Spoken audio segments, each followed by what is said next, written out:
Hai guys, welcome back again with Enkun di channel Endesu. Fans pemburu iblis silahkan merapat, karena di video kali ini kita membahas lanjutan cerita Kimetsu no Yaiba.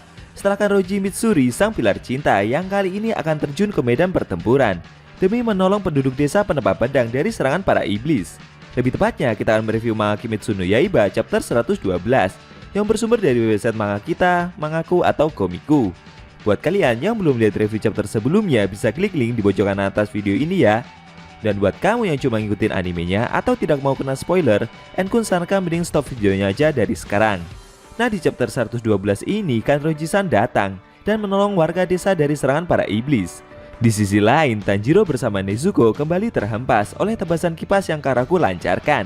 Namun di luar dugaan, Nezuko melakukan sesuatu. Penasaran? Oke, langsung aja kita bahas. Let's go!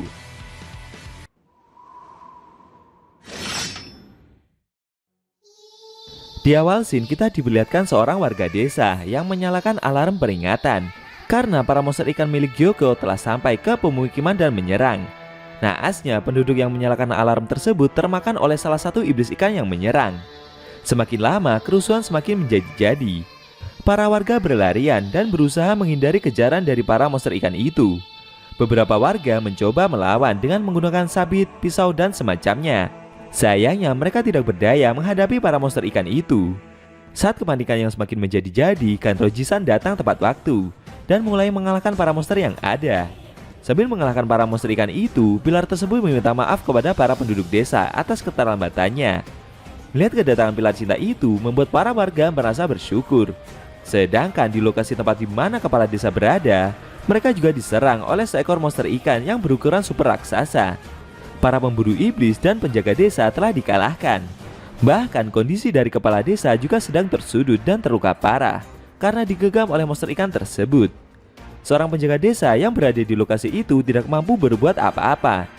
Dia tidak menyangka semua pemburu iblis yang berjaga di desa ini akan terbunuh dengan begitu mudah.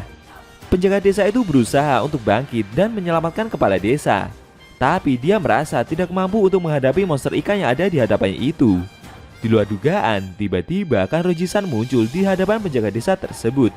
Sambil memasang kuda-kuda bertahan dan mengeluarkan pedangnya yang lentur itu, pilar cinta tersebut meminta penjaga desa tersebut untuk tidak bergerak dulu, karena sepertinya organ dalam dari pria itu telah mengalami luka.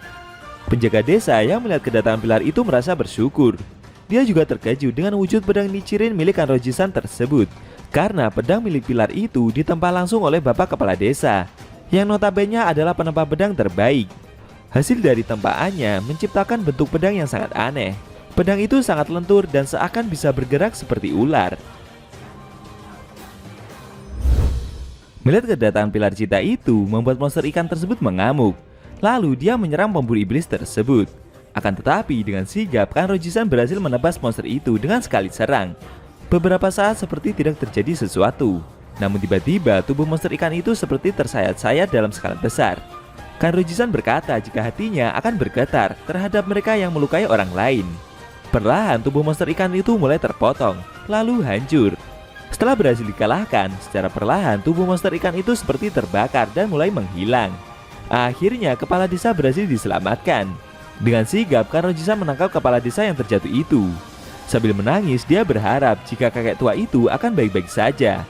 Tapi sambil menggigil karena terluka parah itu, kepala desa tersebut berkata jika dia merasa sedang berada di surga. Karena saat ini kakek tersebut seperti sedang dipeluk oleh gadis muda yang cantik. Melihat kakek kepala desa itu berhasil diselamatkan, membuat Kanroji-san bersyukur sekaligus merasa malu dengan perkataan kakek tua tersebut. Penjaga keamanan tadi juga seperti merasa iri. Dia meminta Kanroji-san untuk memegang tangannya agar kepalanya yang sakit itu dapat meredah. Dan akhirnya kepanikan di desa penempa pedang dapat dikondisikan. Di sisi lain, Tanjiro seperti mencium bau sesuatu. Lalu dia pun membuka mata dan akhirnya tersadar dari pingsannya. Ternyata saat itu Tanjiro sedang diselamatkan oleh Nezuko dari kilatan petir yang Sekido lancarkan. Sayangnya meski beberapa kali berhasil menghindar, pada akhirnya mereka tetap terkena serangan tersebut. Setelah terkena serangan itu, dalam benaknya Tanjiro teringat jika mereka sebelumnya telah berhasil disudutkan dan dibuat pingsan oleh serangan kipas yang Karaku keluarkan. Menurutnya Nezuko telah tersadar terlebih dahulu. Saat mereka berdua masih terjatuh setelah menerima kilatan barusan, Dengan cepat Urogi terbang dan mencoba menebas mereka dengan cakarannya. Beruntung meski susah payah, Tanjiro berhasil menghindar dan membawa Nezuko pergi menjauhi area pertempuran. Melihat serangan tersebut gagal membuat Sekido memarahi rekan-rekannya itu. Dia meminta Karaku untuk menghancurkan seluruh area penginapan tersebut secara bersamaan dengan hempasan kipasnya. Benar saja, Karaku melancarkan hempasan kipasnya dan seketika membuat bangunan penginapan langsung hancur berantakan. Tanjiro yang terkena serangan itu terlempar bersama Nezuko. Saat terhempas, Tanjiro berpikir keras dan mencari solusi yang efektif untuk menyerang para kloningan itu.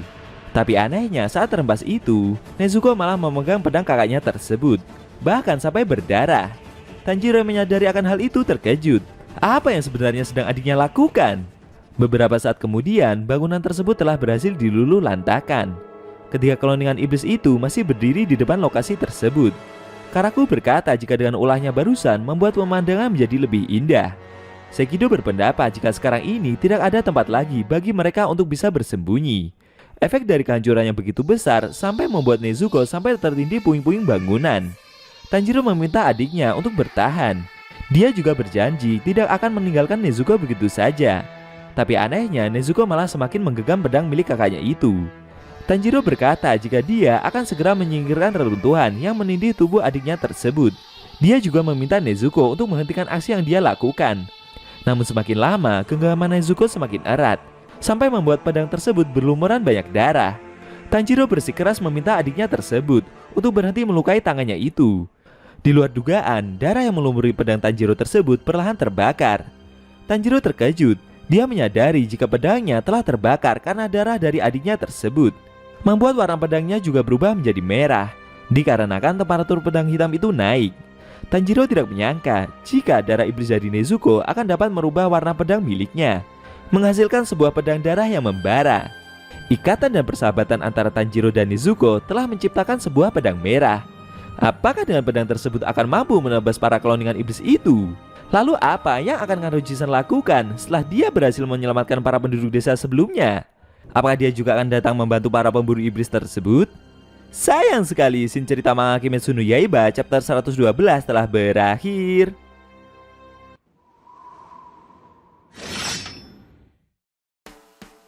Oke guys, itu tadi review manga Kimetsu no Yaiba chapter 112 yang ending scene-nya memperlihatkan Nezuko yang melumuri pedang milik Tanjiro dengan darah iblisnya, sehingga menghasilkan sebuah pedang darah yang membara. Dan setelah ini, Tanjiro akan kembali menghadapi ketiga kloningan Hunting itu. Bagaimana menurut kamu? Jangan lupa tinggalkan komentar kalian ya. Kalau mau nonton review sebelum atau selanjutnya, bisa klik link di deskripsi. Linknya udah Mimin taruh di sana kok. Buat kalian yang punya Instagram atau TikTok, jangan lupa follow sosmed Mimin juga ya guys. Oke? Tekan like kalau suka sama video ini dan dislike kalau nggak suka. Jika ada kata-kata dari Enkun yang kurang pas, Enkun mohon maaf. Dan sampai bertemu di video review manga Kimetsu no Yaiba selanjutnya.